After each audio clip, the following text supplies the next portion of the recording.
السلام عليكم. أنت رجل أو امرأة؟ أنا امرأة. برهني لي أنك امرأة.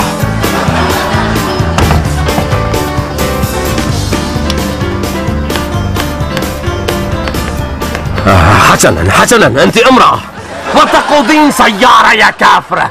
بالذبح جئناكي. لا خليني أشرح لك. لا تشرحي لي يا كافرة يا ماجنة.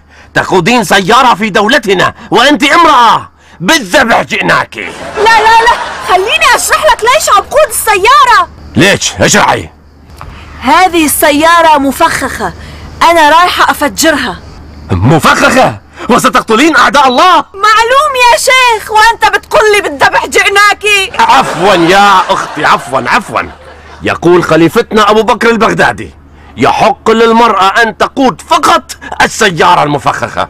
فعذرا، بالذبح ما جئناكي، بالنكح جئناكي.